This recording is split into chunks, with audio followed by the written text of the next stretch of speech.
Hello, my name is AJ Goldsby.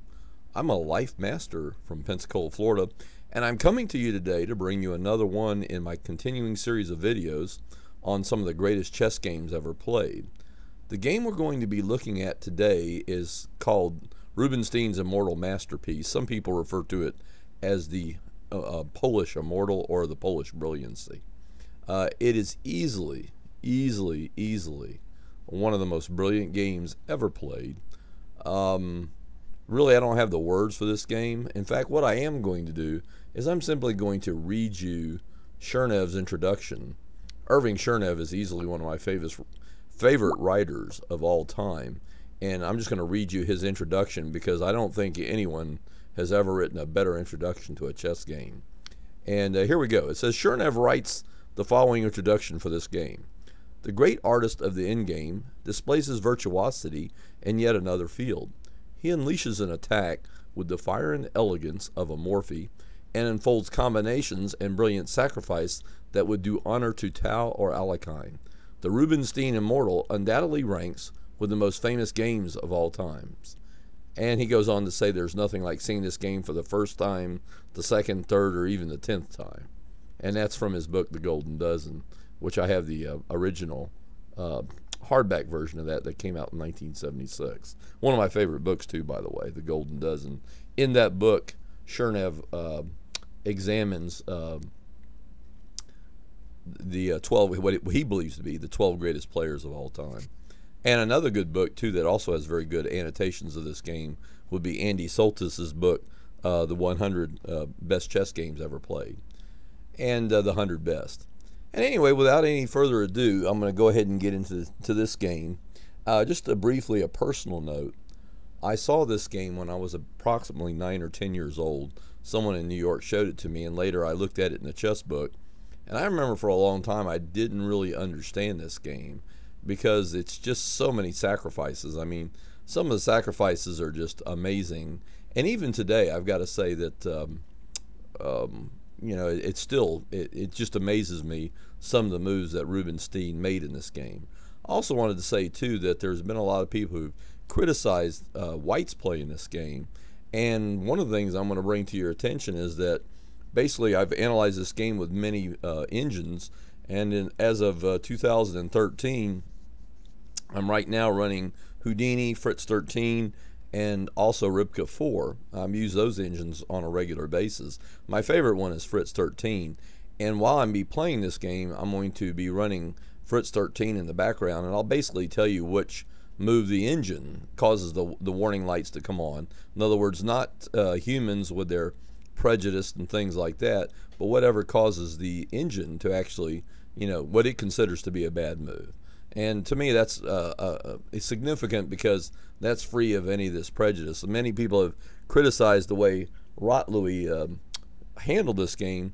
Rotlewi was also a very a prodigy, very strong player, and I didn't think he played that badly. It was just in this particular game, Rubenstein was Rubenstein.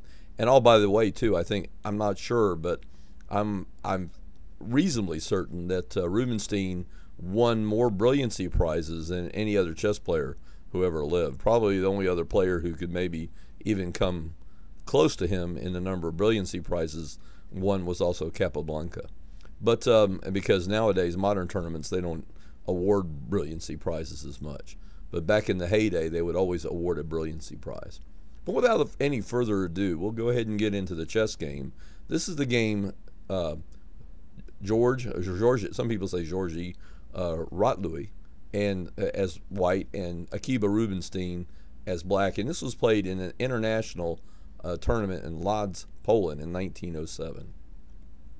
And the first move, of course, d4, d5. White plays knight f3. Of course, this is a very good move, just developing a piece, controlling the center. Black plays e6, e3. Many of these moves really don't need commentation today. I mean, a lot of people criticized the way that this opening was played, but you know, modern players play this way today. You know, you see guys like Carlsen and those kind of players playing sometimes very seemingly conservative openings and opening moves, but you know, basically trying to, you know, get their opponent onto new ground and thinking for themselves as quickly as possible. E3, C5. Now this is basically a pure Tarrasch, and basically what Rubenstein sees, you could actually give that an exclam. What Rubenstein sees is that because there's no C4 or bishop on G5, pinning the black knight on F6, which you have in the normal variations of the Queen's Gambit decline, that black should get his break in as quickly as possible. C4, knight C6, knight C3, knight F6, and now we've transposed by just a few simple development moves into an opening called the semi-Tarrasch. That's how MCO and ECO classifies this particular opening. White continues to open the center. He plays D takes C5. Now I will comment today that move would be considered a little less than best. Generally, the two moves that are considered best according to opening theory today are bishop E2 and A3 here for white. 6 bishop E2 and A3 are considered to be two of the very best lines for white according to the latest information ECO, and I have several brand new books on the semi-Tarrasch and also a DVD. But according to that material, the two best moves for white are bishop E2 and A3. Anyway, D takes C5, bishop takes C5, and now white plays A3. Now I will say that a lot of commentators, when they originally annotated this game, really came down hard on white's handling of this particular opening. I've got to say that probably they went overboard, and A3 is a very common type of motif. In fact, I found a game where Rubenstein transposed to this exact same position, and he played the position as white, and he won very brilliantly. So I think there's nothing wrong with A3. You know, A3 is just a simple attempt to kick back the black bishop by playing B4, and if black plays A5, then he has a hole on B5, and a knight can occupy that square, and it's very difficult for black to ever control this square because he has to rely on piece control rather than pawn. So I don't see anything wrong with A3. Black plays A6. This just gives the black a little bit of luff, you know, prevents the pawn from traveling too far up the board. And now the bishop's got, you know, hiding squares on B6 and A7, and, you know, so that's just a natural move there. B4, white continues with his plan of kicking the bishop on C5 with a gain of time. Now here Rubenstein plays a rather surprising move. He plays bishop D6. It's an aggressive move. He basically is saying, I know that you're going to castle on the king side, or that white eventually will castle on the king side. And basically what he's saying is that he's going to exhibit or put all of his energies into an attack on the king side. And also too, that move contains a little bit of a gambit, of course. Pawn takes pawn here, knight takes, pawn takes, queen takes is refuted by bishop takes B4 check. And that's, you know, winning the white queen on D5. That's a fairly simple trap. I'm quite certain that no master today would fall into that unless he was having just a really bad day. Maybe I would fall into it on a bad day if I wasn't thinking clearly, but certainly any player thinking clearly would not fall into that trap. That's fairly transparent. Anyway, getting on with the game, bishop B2 is a very logical move, putting the dark squared bishop, white's DSB, on the long diagonal. Black castles, very good, and he's continuing his little gambit there. And basically, white should not capture the pawn there. And once more, we have the same, you know, kinds of ideas that, you know, taking on D5 is refuted by a capture on B4, winning the queen. White plays queen D2. Now that move in itself was probably not best. According, when I put this position into the power book, looking it up in Encyclopedia of Chess Openings, and between the three sources, and also doing DPAs, which is a deep position analysis using the latest engines, basically white has a slight edge here, and he should continue with queen C2. Seems to be the move that just about the consensus of the power book, the latest opening manuals, and also to the engines. So I would say that queen C2 would have been a better move. Queen D2, though, isn't a terrible move. Right now, most of the engines consider this position to be equal or even white to be a tad better. And that makes sense because mainly the main reason here is white has a nice flexible pawn structure. Both of his bishops have play, and basically black's light squared bishop, his LSB, is completely hemmed in right now at the moment. So I would say that right now at this moment the white's got to be just a fuzz better, even with queen D2. Black plays queen E7. That's again he's developing, he's continuing to offer a gambit here. And taking the gambit is not a good idea.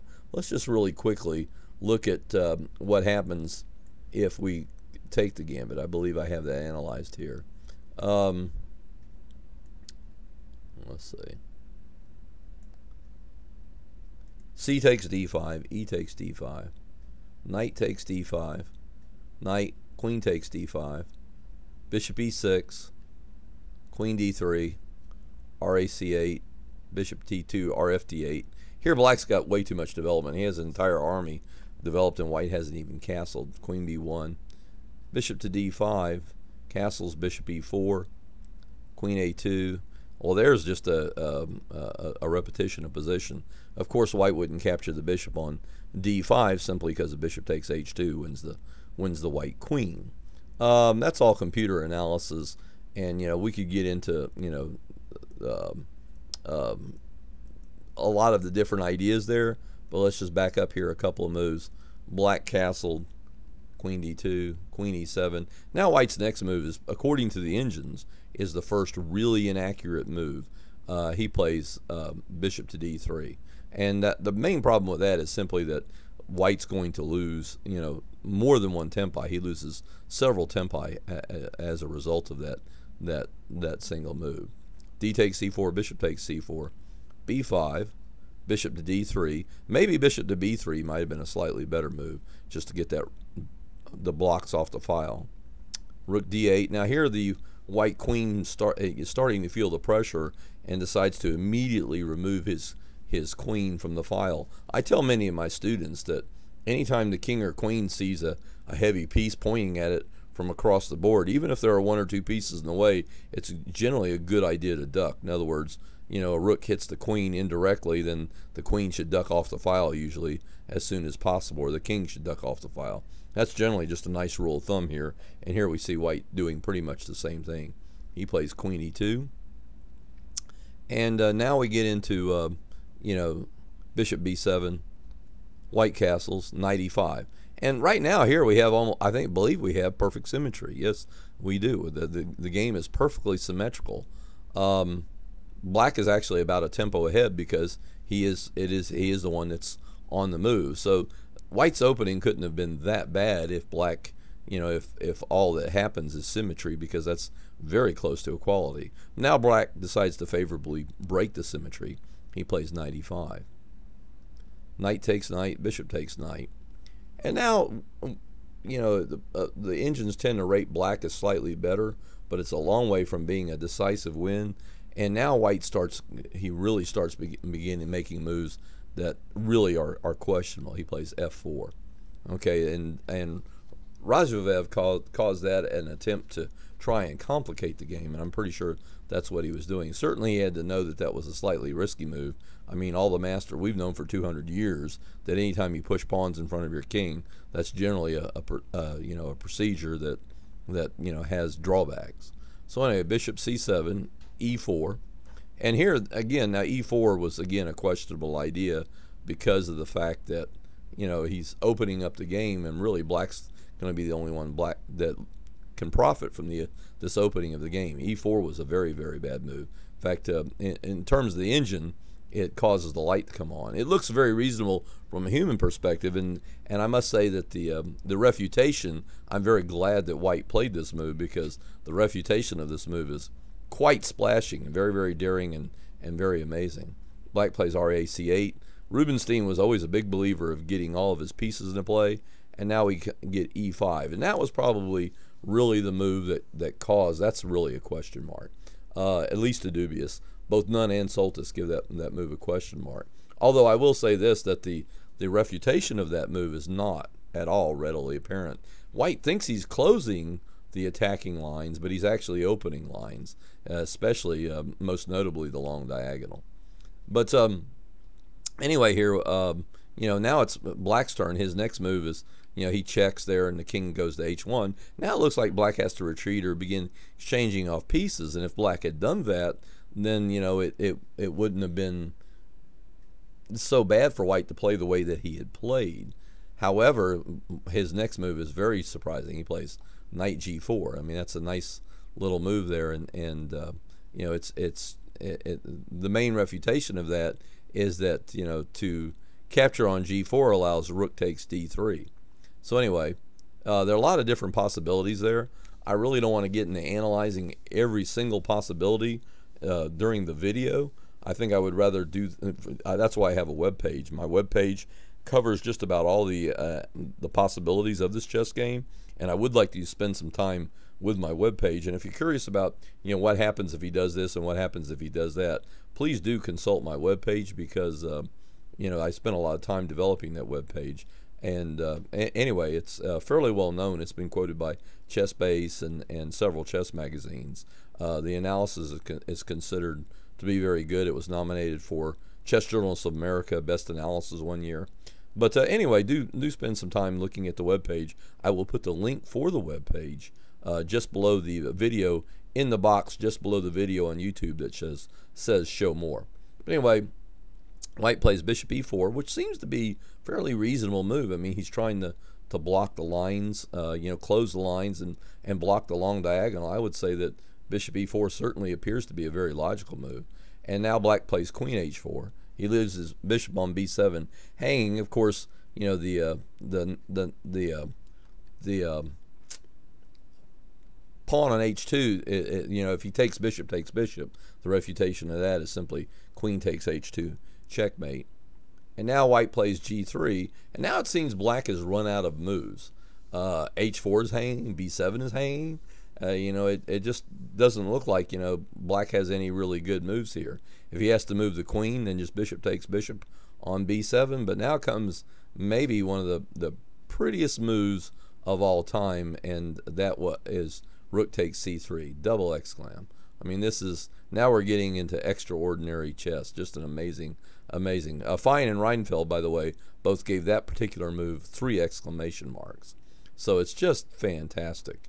Unbelievable move. And the ramifications, if white captures the bishop, you know, we got to at least take a look at that.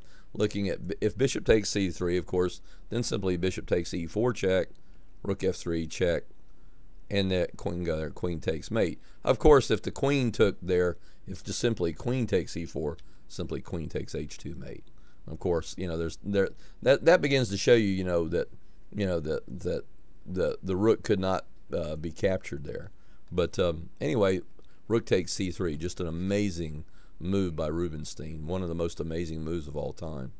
And now g takes h4. Of course, the black queen goes bye-bye. Many of my students here have, going over this game, have told me, you know, they've said, Mr. Goldsby, we think that, you know, black's just completely lost here. There's no way that he has an attack here. And even strong players, I would say players of A player, easily class A. I've taught this to many students over the years, dozens and dozens of students. In fact, when I had a lot of regular students before my wife died, generally, if you stay with me at least a year, we would get around to looking at a lot of the beautiful games because of the, you know, the conduct. I think the things that you can learn from these games, and even strong players, class A or better, even a few experts have thought here that they didn't see any continuation for black and that he was just lost. But now comes another wonderful move, rook d2, just an amazing move. I think Fine gives that like 4 exclamation points, but it's just an amazing move. I give it at least a double exclam.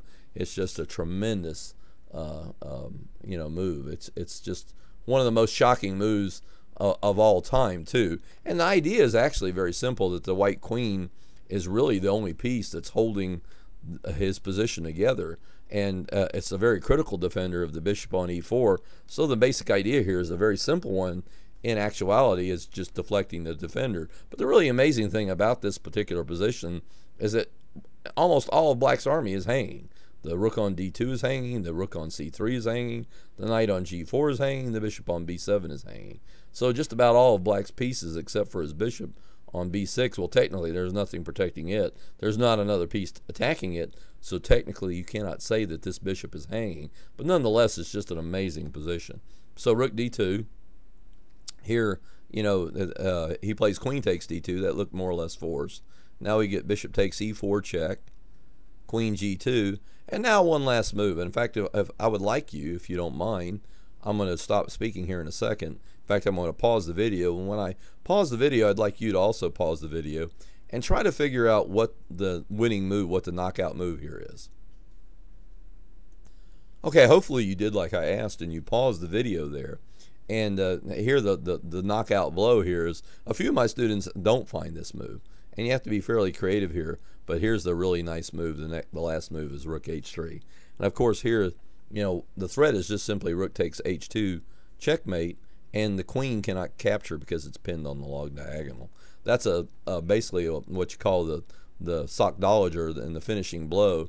And you know what Rotlewi had said after the game in the newspaper, there was a newspaper account of this tournament published within a few days after this game. And in the newspaper account, Rotlewi said in an interview he had foreseen many of Rubenstein's move. It was just that Rubenstein consistently saw one or two moves deeper into the position than he had managed to see.